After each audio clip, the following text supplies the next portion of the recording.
बिस्मिल्लाहिर्रहमानिर्रहीम, अस्सलाम वालेकुम। आज मैं बनाऊंगी बहुत ही शानदार लस्सी की रेसिपी। लस्सी तो हर किसी को बनानी आती है, लेकिन आज की जो रेसिपी होगी ना लस्सी की, वो उसमें एक ऐसी सीक्रेट, एक ऐसी चीज़ मिलाएंगे कि आप हैरान रह जाएंगे। क्योंकि यहाँ तक मैं आपको ये कह सकती हूँ कि जो लोग तपती गर्मी में मई के महीने में गंदम की कटाई के लिए खुले आसमान के नीचे बैठकर कटाई करते हैं, तो वो लोग अपने साथ लस्सी बनाकर लेके जाते हैं। तो वो लोग ये चीज़ उसके अंदर मिलाते हैं, तो जब वो इतनी शदीद गर्मी को वो मार सकती है आपके अंदर से, तो वो ऐसी कौन सी खुफिया चीज़ है जो आज की रेसिपी में हमने इस लस्सी में मिलानी है।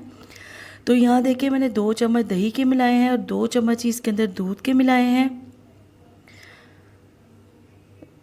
पैरों की जलन के लिए, मैदे की जलन के लिए और आपके सर दर्द, जो धूप लग जाती है, लू लग जाती है, उन सब चीज़ों के लिए वो बहुत ही शानदार एक चीज़ है। 1 चम्मच मैंने इसके अंदर चीनी डाली है।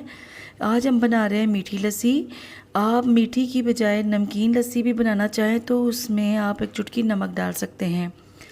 तो यहाँ देखिए जी, मेरे पास है गूंद कतीरा। गूंद कतीरा के शायद आपको फ़ायद का पता नहीं, लेकिन ये 1 चम्मच, ये देखें मैंने आधा कप से 1 कप पानी में भिगोया था। ये सिर्फ 1 चम्मच है और ये 3 से 4 घंटों के अंदर अंदर फूल कर इतना फोमी और इतना एक जेलेटिन की तरह ये हो चुका है कि ये जिस तरह आपको नज़र आ रहा है, ये सेम इसी तरह ही बन जाएगा।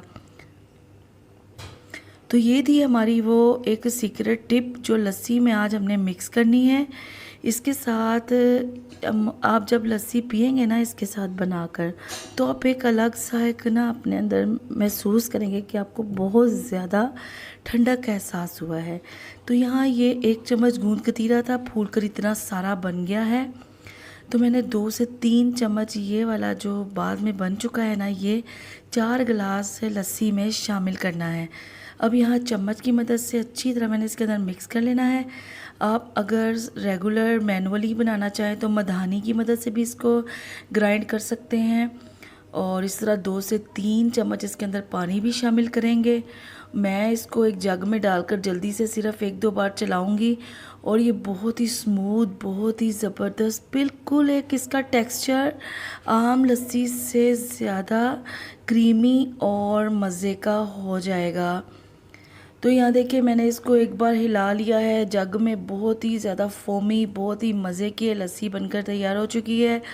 अब इसके अंदर हम डालते हैं लस्सी की जो जान होती है, वो बर्फ़ होती है, आइस क्यूब्स होती है। इसके बगैर कोई भी लस्सी, कोई भी मशरूब अच्छा नहीं लगता। तो आप जितना चाहें बर्फ़ के क्यूब्स डाल सकते हैं। तो बहुत ही शानदार मज़े की लस्सी तैयार हो चुकी है। इसके इतने ज़्यादा फ़ायदे हैं, इतने फ़ायदे हैं कि मैं आपको आज की रेसिपी में बिल्कुल भी नहीं बता सकती। लेकिन ये आपके लिए बहुत ज़्यादा ठंडक का एहसास है, पैरों की जलन दूर करता है, सर दर्द और जिसको धूप लग जाए उसके लिए तो बहुत ही शानदार है। रोज़ाना आप अपनी लस्सी में इस तरह गूंद कतीरा डालकर पियेंगे तो इंशाल्लाह आपको गर्मियों में भी अपने अंदर एक फीलिंग महसूस होगी। आपका ब्लड प्रेशर बिल्कुल कंट्रोल हो जाएगा और आपको ठंडक का एहसास मिलेगा। तो ये थी हमारी आज की रेसिपी, झटपट, बहुत ही आसान। उम्मीद है आपको पसंद आएगी। अभी भी आप चैनल को सब्सक्राइब नहीं किया और चैनल पे नए हैं तो इसको ज़रूर सब्सक्राइब कर लें, शेयर करें और रेसिपीज़ को देखें ताकि आपको आने वाली हर नई रेसिपी आसानी से मिल सके। इसी के साथ मुझे दें इजाज़त। अल्लाह हाफिज़।